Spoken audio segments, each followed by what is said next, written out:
आज हम लोग डिस्कस करेंगे इलेक्ट्रोस्टैटिक्स से related topic capacitance of parallel plate capacitor.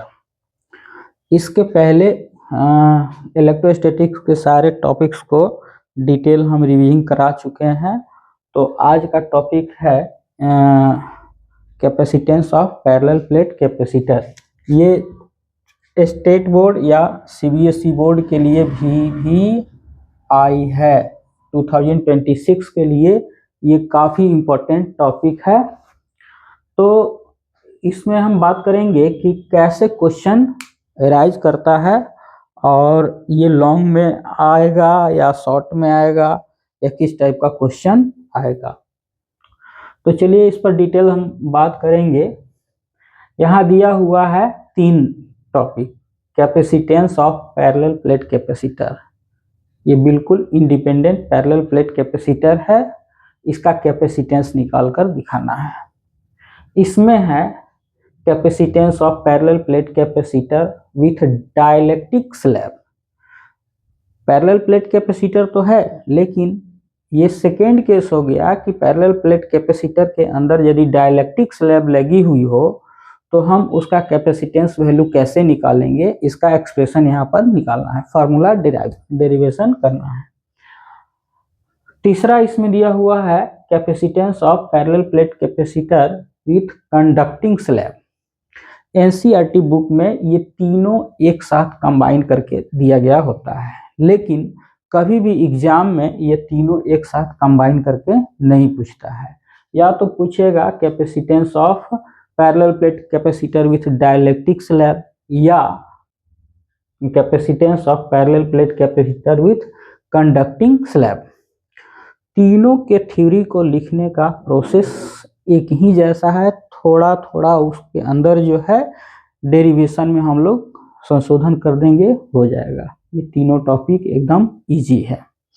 तो एक एक करके हम इस चीज को समझेंगे कि यह एग्जाम में आए तो हम इसको लिखेंगे कैसे। इस टॉपिक से यदि लॉन्ग क्वेश्चन एग्जाम में बनाता है तो उसमें और चीज ऐड करेगा। उसमें लिख सकता है define capacitance, find expression for parallel plate capacitor and एक और उसके साथ छोटा सा टेल में एक न्यूमेरिकल ऐड कर देगा, ABC वो करके दे देगा। ये सीबीएसई बोर्ड में, बिहार बोर्ड या स्टेट बोर्ड में के लिए जो है सीधे इसमें what is capacitor and find expression for parallel plate capacitor हो गया। तो ये दोनों बोर्ड के लिए काफ़ी इम्पोर्टेंट है, स्टेट बोर्ड हो या सीबीएसई बोर्ड हो। तो एक एक करके हम देखेंगे। पहले देखेंगे यहाँ पैरेलल प्लेट कैपेसिटर का कैपेसिटेंस वैल्यू कितना होता है और वह किन किन चीज़ों पर डिपेंड करता है। तो हम लोग यहाँ पर देखते हैं, एक ये प्लेट है और एक ये प्लेट है। दोनों सिमिलर प्लेट अब पैरेलल रखी गई है, इसलिए इसका नाम हो गया पैरेलल प्लेट कैपेसिटर। ये ए और ये बी, ये दोनों के बीच सेपरेशन को हम लोग यहाँ पर डी कर दिए। और इस प्लेट पर जैसा कि पॉजिटिव चार्ज रखा जाता है तो ये पॉजिटिव चार्ज यूनिफॉर्मली डिस्ट्रीब्यूट हो जाता है और इसके पैरेलल सिमिलर प्लेट पर इधर negative side negative charge induced करता है और राइट साइड में जो पॉजिटिव चार्ज इंड्यूस्ड करता है उसको हम अर्थिंग में डाल देते हैं। तो वो टोटल का टोटल पॉजिटिव चार्ज कहाँ चला गया, अर्थ में। ये पर कैपेसिटर का फॉर्मेशन जो हम बताए थे उसमें डिटेल इसका थ्योरी हम बता चुके हैं कि कैसे एक प्लेट पर यदि चार्ज रखी जाती है तो दूसरे पर निगेटिव चार्ज इंड्यूस करता है, यानी इस अरेंजमेंट का कैपेसिटेंस वैल्यू कैसे इंक्रीज कर जाता है, चार्ज ऑब्जर्विंग कैपेसिटी कैसे इंक्रीज कर जाता है, वो सब डिटेल हम बता चुके हैं। यहाँ पर चार्ज का सरफेस डेंसिटी ऑफ चार्ज जो होगा ये पॉजिटिव होगा और यहाँ पर surface density of charge negative होगा। ठीक है। अब इसका थ्योरी, ये फर्स्ट नंबर जो है capacitance of parallel plate capacitor, ये निकालने के लिए थ्योरी कैसे लिखेंगे। तो ये सब लिखने का टेक्निक है कि एग्जाम में कैसे लिखे कि अच्छा मार्क्स एग्जामिनर हमको दे, ये सब सीखना चाहिए। ऐसे तो इसमें ज़्यादा डिटेल हम डेरिवेशन यहाँ लिख देंगे, हो जाएगा, समझ में आ जाएगा, लेकिन चलिए हम लिख कर दिखाते हैं। तो यहाँ लिखेंगे consider A and B are two parallel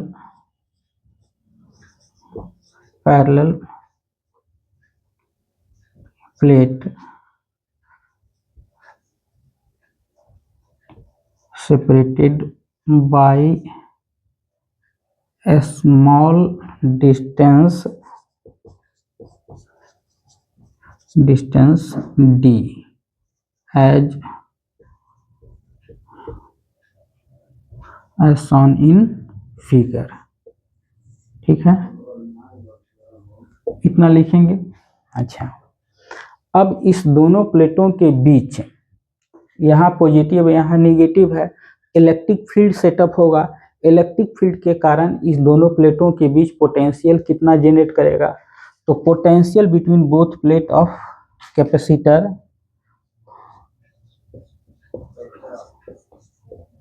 potential between both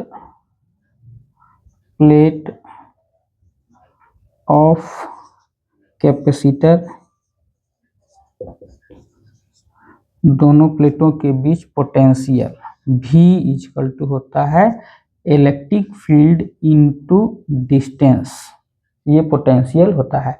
यहाँ पर how parallel plate capacitor formed and how positive charge goes into earth and how electric field formed, ये सब हम यहाँ डिस्कस नहीं करेंगे। इसको शॉर्ट फॉर्म में लिखना है एग्जाम में, तो ये शॉर्ट फॉर्म यही है लिखने का। 2 मार्क्स में भी कभी आ सकता है या 3 मार्क्स में भी आ सकता है। लॉन्ग क्वेश्चन बनाने के लिए इसमें और कुछ टेल वगैरह ऐड करेगा, या पैरेलल प्लेट कैपेसिटर की एनर्जी जो होती है पोटेंशियल एनर्जी, उसको इसके साथ ऐड कर सकता है। तो पोटेंशियल, अब यहाँ भी पोटेंशियल कितना होगा, पोटेंशियल जो होगा इलेक्ट्रिक फील्ड दो प्लेटों के बीच गॉस थ्योरम में बताया गया था। गॉस थ्योरम के एप्लीकेशन में ये 2 प्लेट है, तो उनके बीच चार्जों के कारण पोटेंशियल कितना होता है, इलेक्ट्रिक फील्ड कितना होता है, सॉरी। तो इलेक्ट्रिक फील्ड का फॉर्मूला होता है 2 प्लेटों के बीच सिग्मा बाई एप्सिलॉन नॉट। चूंकि यह वेकेंट प्लेस है, यहाँ एप्सिलॉन नॉट देंगे, यहाँ डी हो गया। सिग्मा इक्वल टू होता है Q by A, area, surface density of charge per unit area को सरफेस डेंसिटी ऑफ चार्ज कहते हैं, यहाँ पर डी हो गया। ठीक है, ये पोटेंशियल हम निकाल लिए। उसके बाद तब यहाँ पर पैरेलल प्लेट कैपेसिटर के कैपेसिटेंस का डिफिनीशन यहाँ पर अप्लाई करेंगे। तो यहाँ डिफिनीशन लिखना नहीं है, यहाँ हम लिखेंगे यूजिंग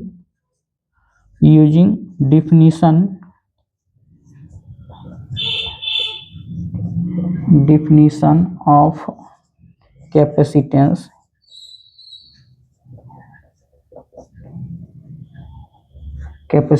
के डिफिनीशन से C equal to Q by V. यहाँ पर Q का वैल्यू कितना आ गया, Q और नीचे V का वैल्यू हम निकाले हैं, Q by A epsilon naught into D, Q से Q कैंसिल, यहाँ पर हो गया A epsilon naught by D. तो यहाँ पर पैरेलल प्लेट कैपेसिटर के कैपेसिटेंस का वैल्यू आ गया C इक्वल टू A epsilon naught by D. ये फॉर्मूला हो गया सिंपल पैरेलल प्लेट कैपेसिटर का कैपेसिटेंस का है निकालने के लिए। तो अब यह कैपेसिटेंस वैल्यू किन चीज़ों पर डिपेंड करती है, तो एरिया पर। इन दोनों प्लेटों के का जो एरिया है वह एरिया के डायरेक्टली प्रोपोर्शनल होगा, C directly proportional to A। Permittivity तो कांस्टेंट है, वैक्यूम है तो परमिटिविटी एप्सिलॉन नॉट कांस्टेंट होगी। और डी पर डिपेंड करें। डी का मतलब सेपरेशन बिटवीन बोथ प्लेट, तो ये डी नीचे है डिनोमिनेटर में, इसलिए सी प्रोपोर्शनल टू 1/d, यानी दूरी जैसे जैसे बढ़ाई जाएगी यहाँ कैपेसिटेंस वैल्यू घटेगा। दूरी जितना कम होगा पैरेलल प्लेट कैपेसिटर की कैपेसिटी वैल्यू उतनी अधिक होगी। प्लेट की एरिया जितनी अधिक होगी कैपेसिटेंस वैल्यू उतना ही अधिक होगा। एरिया जो जो घटेगा कैपेसिटेंस वैल्यू घटेगा। इससे ये निष्कर्ष निकलता है। ठीक है, तो ये हो गया सिंपल पैरेलल प्लेट कैपेसिटर का कैपेसिटेंस। अब जो है ये टर्म यदि आता है, ये लिखने के लिए आता है, तो हम फिर इसी तरह लिखेंगे, लेकिन इसमें थोड़ा सा संशोधन करना होगा क्योंकि यहाँ डाइलेक्ट्रिक स्लैब लगा हुआ है। फॉर्मेट एक ही जैसा है सबके लिखने का, तो इसको हम नेक्स्ट वीडियो में कर रहे हैं।